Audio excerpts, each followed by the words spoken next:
কেউ গেঞ্জি গায়ে দিয়ে আসে না, এই যে বেরোটি কেউ মানুষ বেদুই সাহাবায়ে কেরামের মধ্যে একটা কিউরিসিটি যে এই লোকটাকে আল্লাহ রাসূল বললেন জান্নাতি, এই লোকটা কি জান্নাতি?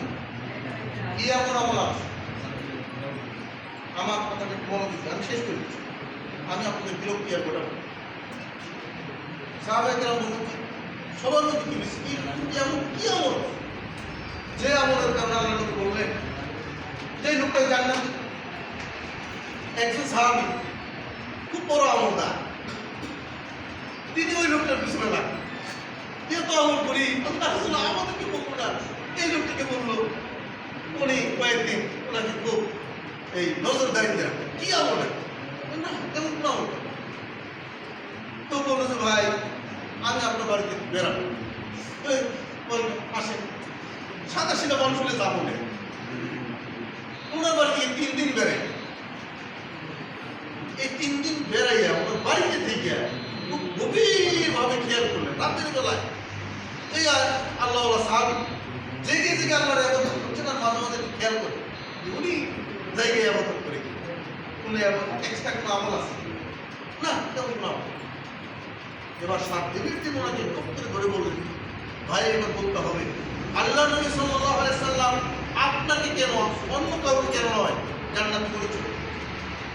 তিনি বলছেন, ওই সাহাবী বলছেন যাকে আল্লাহ নবী জান্নাতের সুসংবাদ দিয়েছেন, ওই সাহাবী বলছেন যে আমার যেমন কোনো আমল আমি সাদা সিধা মানুষ, আমল যেটুকু আপনারা যা দেখেন এটুকু করি, রাসূলের অনুগত্য করার চেষ্টা করি, তবে একটি কাজ আমি স্পেশালি, একটি কাজ কেউ দেখে না, কাউকে বলি না, আপনাকে জিজ্ঞাসা করছেন আমি আপনার কাছে সে আমলটা হলো কি, আমি রাত্রে যখন ঘুমাই, রাত্রে ঘুমানোর আগে আমি সবাইকে ক্ষমা করি। আমরা আত্মসমালোচনা করি না, আত্মসমালোচনার সময় যদি আমরা একটু মনে রাখি যে আজকে আমাকে যারা কষ্ট দিয়েছে রব্বুল আলামিন সবাইকে ক্ষমা করে দিলাম, এটা ওই সাহাবীর গুণ, জান্নাতি সাহাবীর বৈশিষ্ট্য। আপনার ক্ষমা করে দিতে পারেন না ভাই? আমার কথায় যদি কষ্ট পেয়ে থাকেন আমার কষ্ট, আমি ক্ষমা চাচ্ছি।